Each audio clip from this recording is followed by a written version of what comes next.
विषय चिंतन ही पतन का कारण है।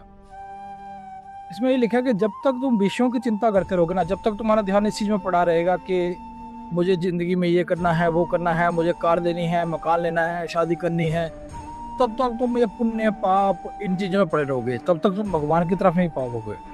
जब तक तुम विषयों के बारे में सोच रहे हो, इन सुख सुविधाओं के बारे में सोच रहे हो, तुम भगवान के बारे में नहीं सोच सकते। और असली मन की शांति प्राप्त करना, क्योंकि क्या होता है, विषयों को तुम जितना मर्जी पालो, तुम्हारा मन कभी शांत नहीं होगा।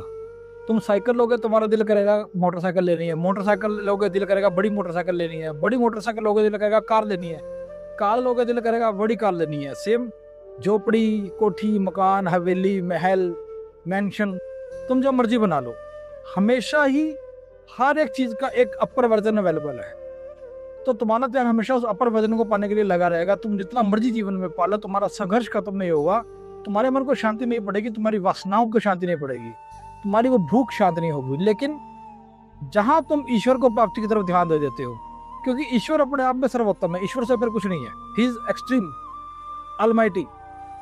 जहां तुमने ईश्वर का चिंतन करना शुरू कर दिया, ईश्वर को पाने की तरह चल गए और ईश्वर को प्राप्त कर लिया, वही तुम मन की शांति को पालोगे, क्योंकि तुम्हें यह पता है कि अगर मैंने ईश्वर को पा लिया, मुझे कुछ पाने की जरूरत नहीं है।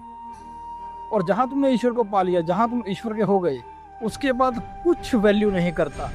झोपड़ी, मकान, कोठी, कार, साइकिल कुछ वैल्यू नहीं करता, क्योंकि तुमने उस एक्सट्रीम वैल्यू को पा लिया है जिससे पर कुछ नहीं है, वो है ईश्वर।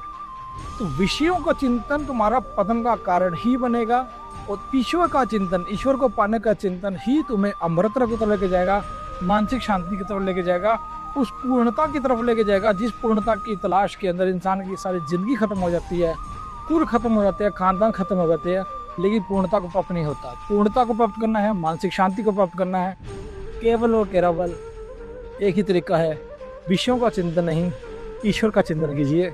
राधे राधे।